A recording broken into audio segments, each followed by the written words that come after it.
Okay, I will just dive right into it.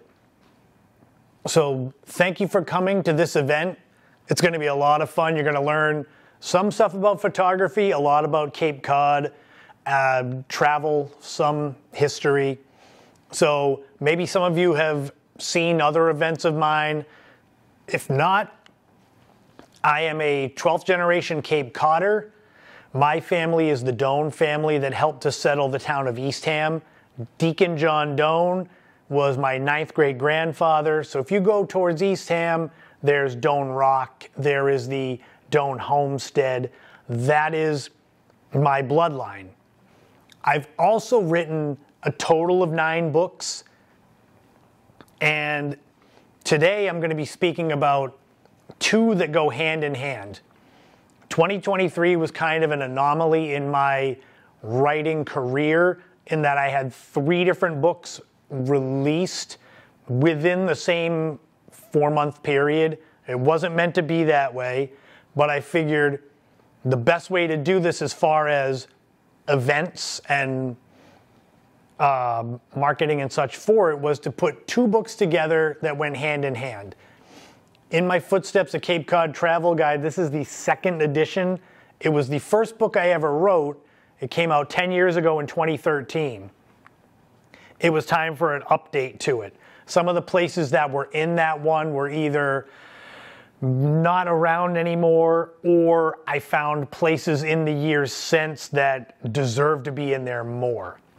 Especially the place on the front there, the Knob in Falmouth, wasn't in the first book. And ironically, the book was reviewed in the Boston Globe, and one of the first things that the reviewer said was, "Oh, we forgot the Knob." And I said, "Well, that's great." And the Heart and Soul Beyond the Beach, my photography book, I will say straight up, I'm not a professional photographer. I know what I know. A lot of it is from trial and error. But the photography book, I was helped getting that assignment from the other books I had done. So I don't want to minimalize it, but I also don't want to stand up here and make you believe that I am some award-winning photographer, which is why it's going to be a lot of fun to share what I know with you. Going back in history, since right after the Civil War, Cape Cod has been a vacation destination. Cape Cod and cameras and photography in general were far different back then. You can see, I'm not sure where this photo is from. It's from the late 1860s. Most of Cape Cod looked like that. There was no main streets. There were no bridges over the canal. But today, Cape Cod is a perfect hybrid. It is a mix. It is 1 foot in the present, 1 foot in the past. And I will make sure as I go along with these that I explain what each photo is. So Chatham Bar's Inn, I mean, that's over a century old, but it's one of the most well-known hotels in the country. And then you get to a place like the Crosby Mansion. Tawasentha was the name of it. It's in Brewster. Purported to be haunted. I've not seen anything there. But then you come over to some place like the Beach Bar at Ocean Edge in Brewster. That's pretty new, within the last 5 years. And then, of course, there are things like shipwrecks that you can find. Up there is the wreck of the Montclair, which washed up on Nauset Beach in the late 1920s. The neat thing about the Montclair is, depending on the time of year, the sand comes in, the sand goes away. Each time the shipwreck is revealed, there's less and less wood, more and more of the iron rods that help build the ship. And of course, there's no shortage of shoreline on Cape Cod. There's more than 500 square miles of Cape Cod, and it's bordered on all sides by beach. Ballston Beach in Truro, South Cape Beach in Mashpee. That's also a state park where it's a great place to hike as well, and pretty easy on the body. Sandy Neck Beach, right down the street in Sandwich / West Barnstable. This photo is actually from behind the Sandy Neck Colony, which it's not easy to get to. It's either you need a vehicle that can drive over sand between 6 and 7 miles to get out there, or a boat to get across, which a buddy of mine, he's got a boat. That's how we get across. We dock way far away from the colony and hike out there. And Coast Guard Beach in Eastham is one of the most well-known beaches in the country. There's, I believe the site is called Mr. Beach, and the person that runs it does a top 10 beaches in the country annually, and almost every year Coast Guard Beach is on there. The only problem with all these beaches is shoreline change and erosion. I did a series of articles for Cape Cod Life magazine called The Shape of the Cape, who probably now 3, 4, 5 years ago. I learned more about erosion and shoreline change than I ever thought I would know. And that's where I see things like Coast Guard Beach washing away, and it's sad. So that's why you've got to get out there and take photos of them when you can. And of course, there's no shortage of history. If I had said to myself 20 years ago I'd be considered somewhat of a Cape Cod historian, I'd have said no way. But things kind of worked that way. I traced my family tree. That's how I learned the 12th generation Cape Codder for my Nana before she passed. And I enjoyed learning about the family. And then I started researching things I liked about Cape Cod, and it kind of ballooned from there. Places like the ones up here, some are more well-known. For example, the Stony Brook Grist Mill in Brewster. If you're on social media, photos of that are there all the time. It's great any time of year. I drive past it on the way to work almost every day. But then Captain Jack's Wharf in Provincetown, that was where a lot of famous playwrights, authors did some work up there, like Tennessee Williams wrote a lot of Streetcar Named Desire while there. There are some that are well known, but you might not know their real name. For example, the CG 36500. You might not know that name, but if I mention the movie The Finest Hours and the wreck of the Pendleton off of Chatham, that's the lifeboat that went and rescued the people. It is at Rock Harbor in Orleans during the warmer months. In the winter, like this time of year, I think Nauset Marine is where it's at. I'm pretty sure. But then again, there's history that I just find interesting and happen to find, places like the Bog House in Truro. The story with this is near Bearberry Hill and also the youth hostel where kids growing up on Cape Cod in 5th grade would stay there for the week at the National Seashore like I did. Not far from there, there was a working cranberry bog that's been filled in probably a century ago. This bog house was built not too far from there. Interestingly, you'll notice the front door is on the 2nd floor. Now, the reason why that is because they built the house regularly. Door on the ground floor. And then they realized we need a place to store the cranberries we are getting from this bog that's right behind it. Rather than build a storage shed, they jacked up the house and built the storage shed underneath it. There is an actual real door there that you can go into, but it's just fascinating. And as you'll see a lot in this presentation, combining the travel and photography, Cape Cod's a great place to visit. And naturally, with the advent of smartphones, anyone can take photos of some degree. Places like the Bourne Bridge, I mean, it's a stone's throw away.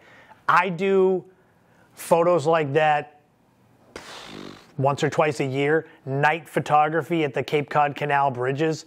I laugh because it's the same photo every year, but it's a fun experience. I'll dive a little bit more into night photography as we go on. But places like the Knob, it's not that far of a hike at Quisset Harbor in Falmouth.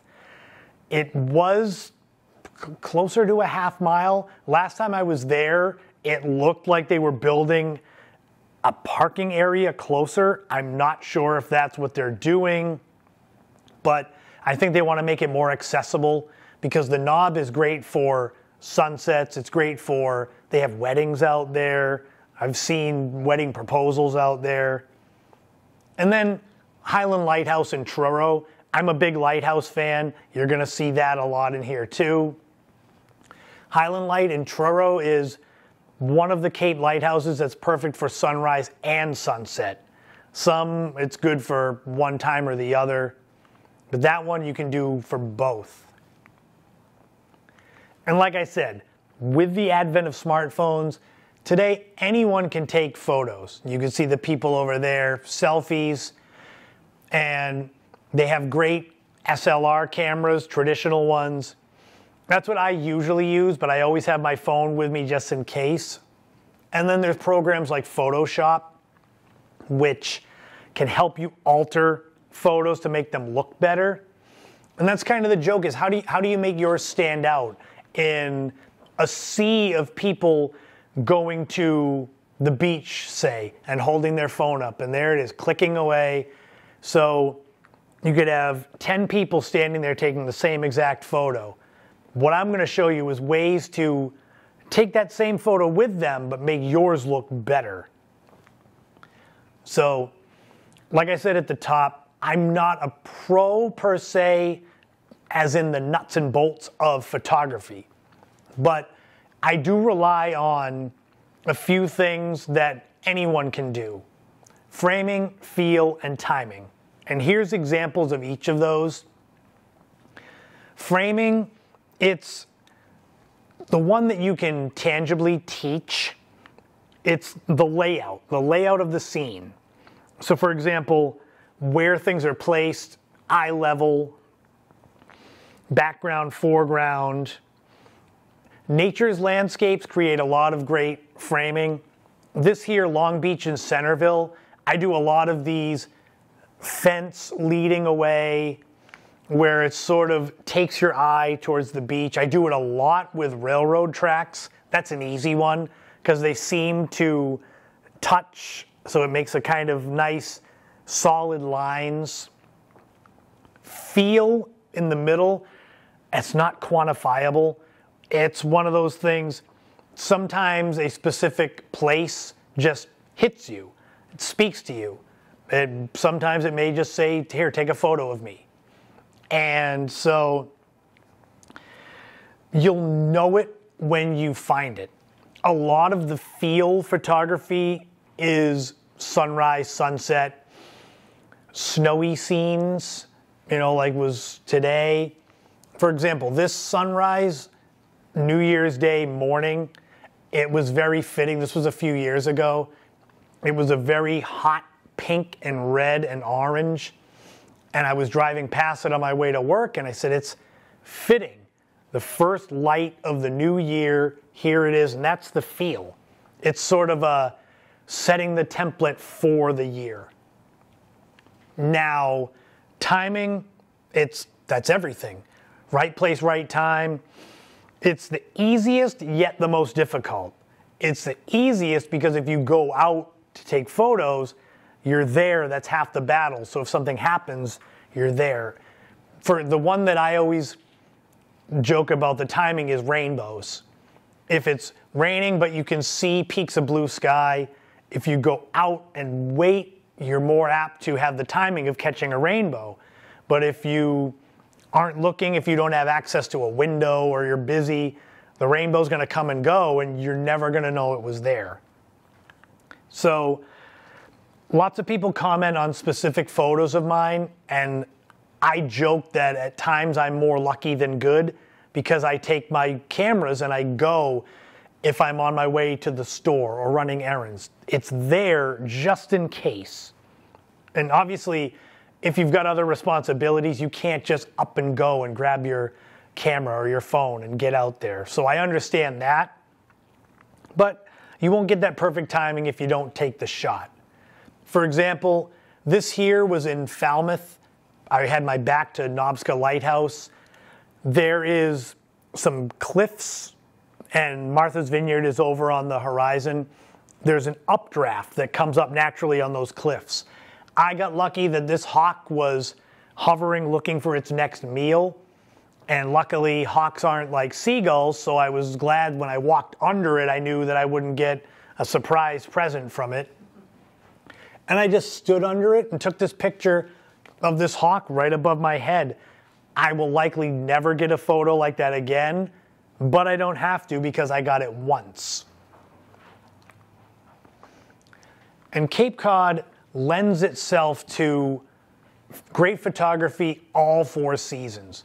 And I've got examples of each where people think, oh, winter, it's cold, I don't want to go out, there's nothing to take photos of.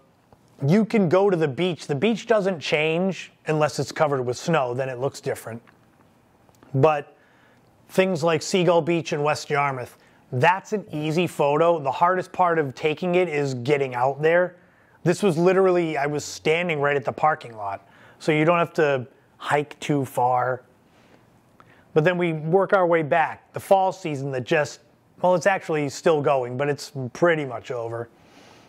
You get a lot of the Halloween type decorations, the foliage, the leaves changing. Taylor Bray Farm in Yarmouthport, that scarecrow is there every Halloween. Well, the fall time of year. And I know that if I go there at sunset, I could get that photo every day that it was sunny. But a lot of it, fall foliage is the easiest. All you've got to do is a picture of a road with the trees changing color. Bingo, beautiful photo. You don't have to reinvent the wheel. Summer, longer days, everything's in bloom, so there's a lot more access to things. Granted, the beach, that could be winter. It is summer, but Nauset Beach in the summertime, looking south where people would drive on the ORV trails. Summer is it's the easiest time of year because the weather is always at least warm enough to get out there. And then springtime, when things start to bloom.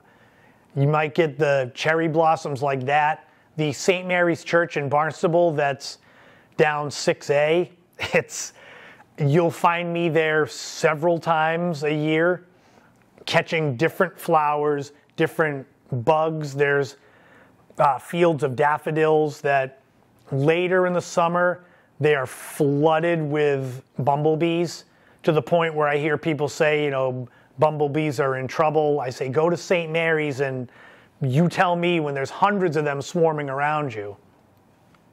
And of course, with Cape Cod, I grew up here, so these places were ones that I was familiar with from, childhood. But people that come and visit tend to frequent these as well. And they make perfect photo subjects, mainly because they're always there. So Canal Railroad Bridge, it's literally, I don't know if I'd point the right direction, but it's right over there. Again, a few times a year, I go and take night photos of the bridge. It always looks the same unless the bridge is down, which I can't time right always. But Chatham Lighthouse, it's my most photographed spot I have. I've got literally hundreds of photos of it. Many of them look just like that. This one was different because there was a family that was visiting and they got in the way, which was perfect because I wanted the idea of it being viewed much in the way that I do. Pilgrim Monument in Provincetown, it's always there. You can't miss it. You can see it from most places on the Cape. If you're on the bay side looking towards Provincetown, it looks like a little gray matchstick sticking up. What's neat about that is, even though you've got to pay to get on the property, there's always new views. They built the elevator that goes from Bradford Street up to it, which doubles as a ticket to get in there because you can't go up the elevator and not be on the property. And Nauset Lighthouse, like I said, I love lighthouses. There's 2 just on this screen right here. That is probably the most famous Cape Cod lighthouse because it's on the bag of Cape Cod potato chips. An interesting fact is Nauset Lighthouse and Chatham Lighthouse are both Chatham Lighthouse. And what I'll say is, before that lighthouse was in Nauset, it was on the other side of the Coast Guard station. Chatham used to be twin lights. And way back in the late 1800s, Chatham was 2 lighthouses. Eastham was 3 lighthouses, the 3 sisters of Nauset. And then Highland Lighthouse was 1. So people coming down the coast would know where they were based on how many lights they saw. In the early 1920s, the 3 sisters of Nauset, which were small, 15 feet tall, they were close to the edge of the bluffs in Eastham. They said, we'll move them away. We'll go snag Chatham's other lighthouse and bring it up there.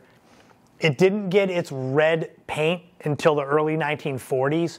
Before then, it looked just like the other Chatham lighthouse, which I find fascinating. And if you go there, on the other side of the Coast Guard station is a cement pillar, flat ground with an anchor on it. That was where the other lighthouse stood, which it took me until my 30s to know that. But now I tell everyone.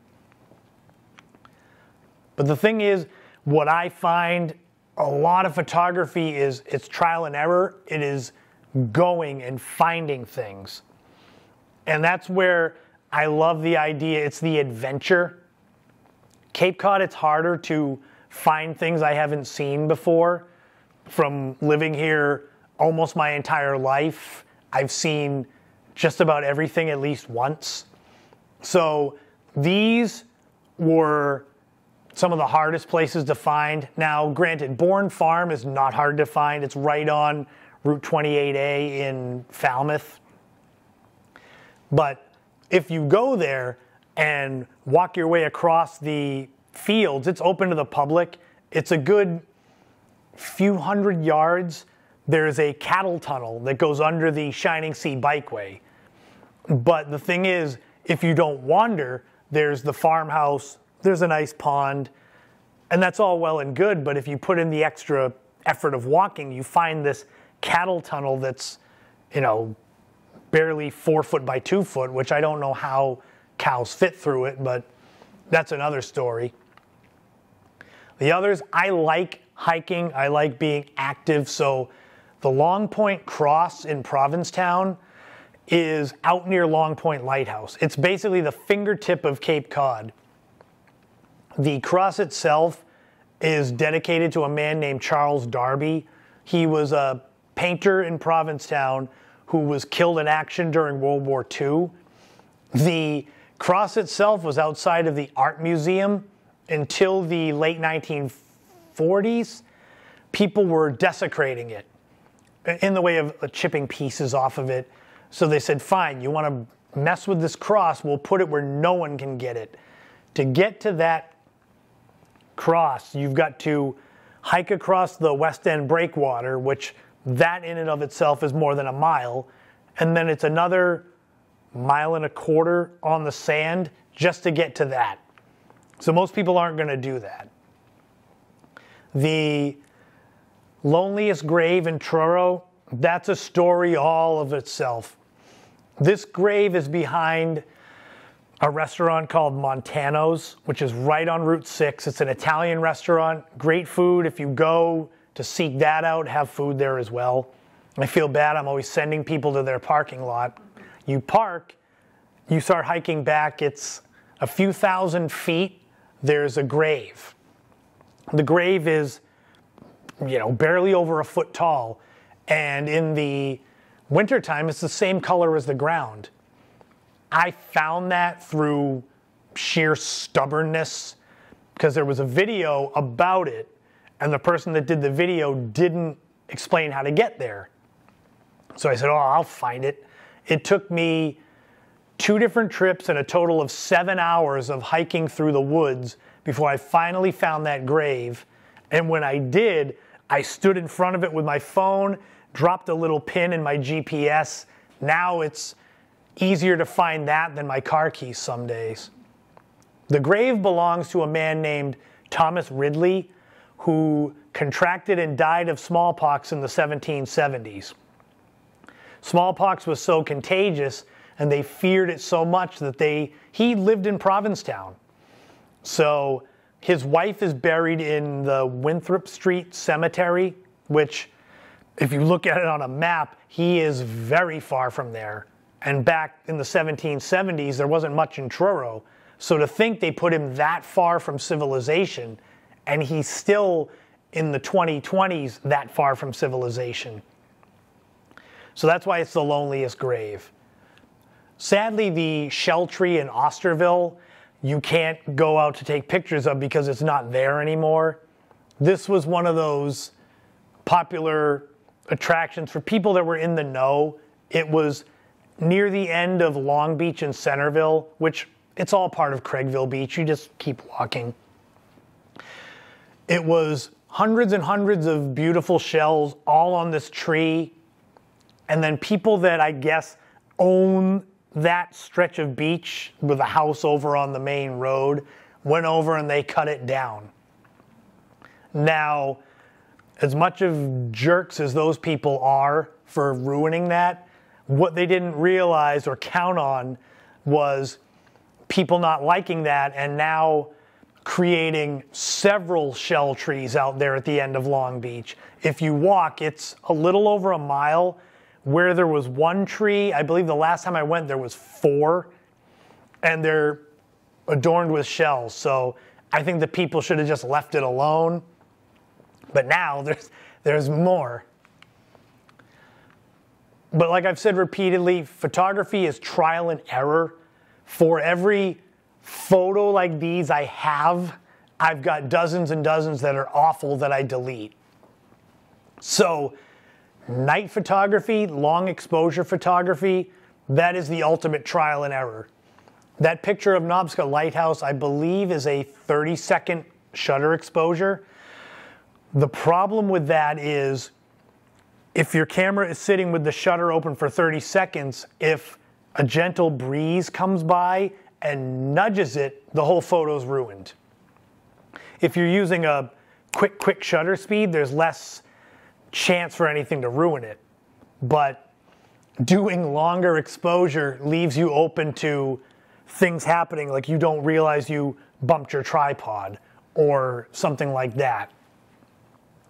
With long exposure, it's best to tripod, remote shutter, and a timer on it so that it'll count down. You press the shutter, counts down a few seconds, and then go so you're away from it. Depth of field, that's actually a pretty easy one to do. It's just having focus in the foreground and things behind it to give it layers. You could do it in this room with the chairs. You could line them up and take a picture of one with the others in the background, and that's depth of field. Granted, you've got to go looking for something like that. It's not just anywhere. And that's Stony Brook Herring Run again. That picture you could probably get easily in the spring when the seagulls go to eat all the herring as they swim upstream. That's what that is. They're waiting for the meals. They all dive in. There's hundreds of them there. I've seen more seagulls eat fish whole at the herring run, where their throats are literally swollen up with a herring in it. The rule of thirds is another pretty basic one. Most people's cameras, the phone ones, have a grid setting, and it will give you lines. And what you do is you pick the quadrants. So this one in particular, the red boat is in the bottom thirds. You set it up and you can move it. Things like, well, the boat was lucky, I was on the water, but things like Sandy Neck Lighthouse. You could do rule of thirds photos 9 different ways with that lighthouse and just move it around and see which one you like. That's where I come back to being on the beach and the people that stand with their photos and click, there's the sunset. You could move yourself around. The sunset is now in the upper right or the bottom left. And it makes it look different than the dozen other people that have the exact same photo. Perspective, again, we come back to that. There was one earlier with the fence going away. That's the West End breakwater. It looks like it never ends, and it kind of never does. It's about a mile across Provincetown Harbor. That's an easy one to do with railroad tracks. It's just the idea of seeing it going away. It's shrinking so you can see, you know, kind of the never-ending feel to it. But then again, I have said sometimes it's better to be lucky than good. I'm fortunate that I've gotten a lot of scenes that I'll never get again, but I don't have to because I got it once. For example, the seagull giving me the stink eye when he's got his starfish. I'll never see that again.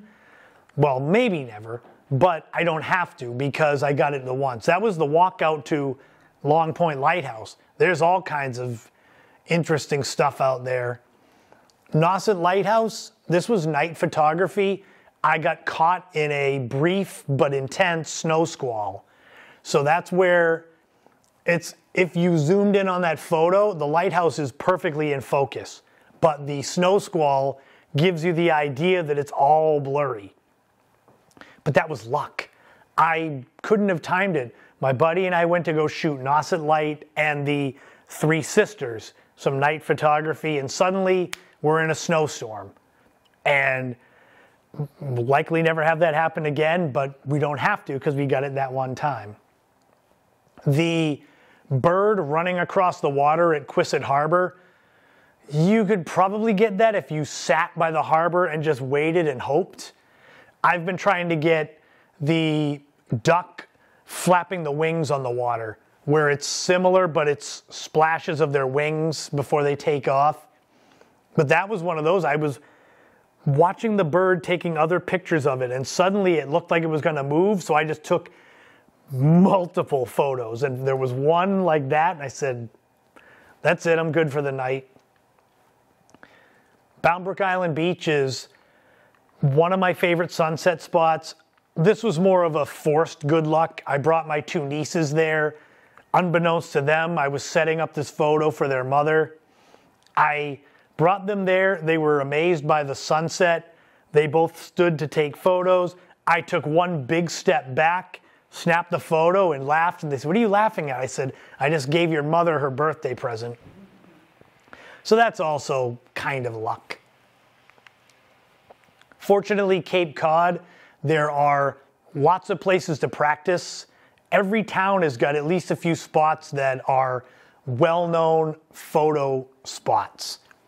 Sandwich Boardwalk, I believe they've torn down parts of it and they're rebuilding it for next year. So this exact photo probably won't be able to be retaken, but it's a beautiful spot. So when it's rebuilt, I would recommend that. Bourne Farm, I had just mentioned the cattle tunnel that's a further walk away. There's the Crocker Pond and the stone walls leading to it. That's great any time of year because you can watch the trees around it bloom. Winter's not quite as good.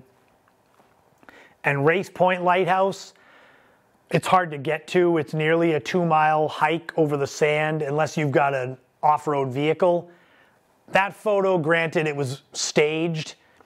I brought my grandfather's compass out there. That's the back cover of the photo book.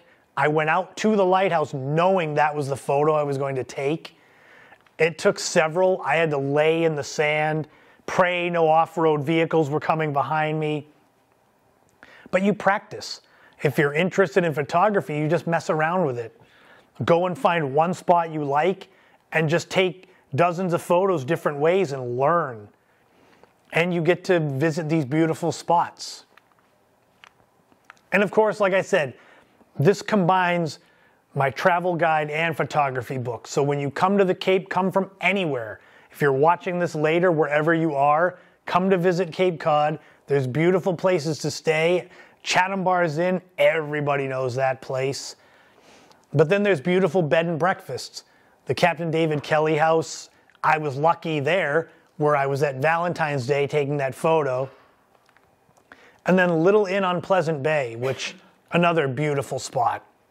And there's dozens and dozens of amazing bed and breakfasts, well-known resorts. And, you know, now they've got Airbnb, so you can stay almost anywhere.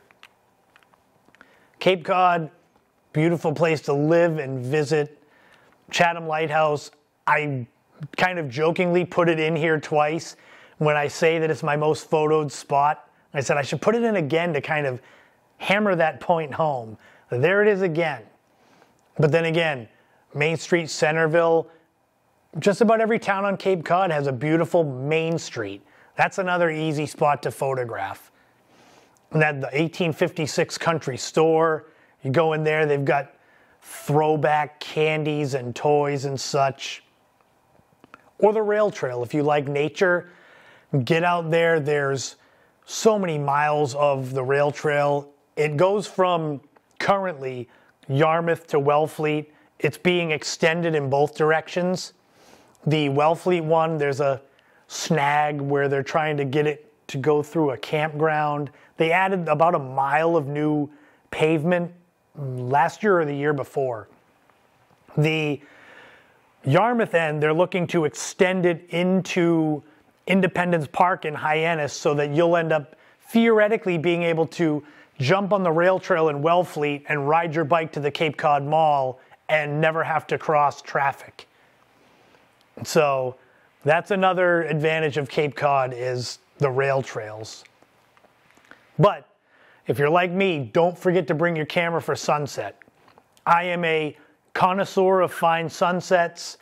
I have told people, you name the time of year and where you are, and I can tell you where to go for the sunset. So Rock Harbor, any time of year. The Bayside, the sun will just shift. But that Rock Harbor is a place where they applaud the sunset when it goes down.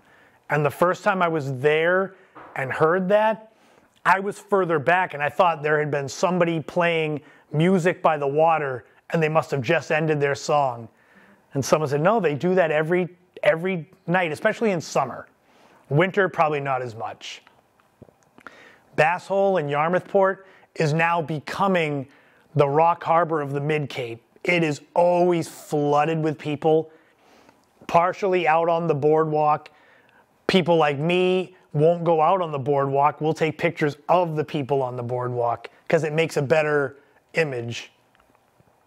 And then the Canal Railroad Bridge, I laugh because you can take sunset photos there any time of year, but certain times the sun goes right down in the middle like a football splitting the uprights. So pick your spot. Rule of thumb, wintertime, go to the south side. Summertime, go to the north side. That's the easiest one. But otherwise, just go. And thank you for coming. Thank you for watching.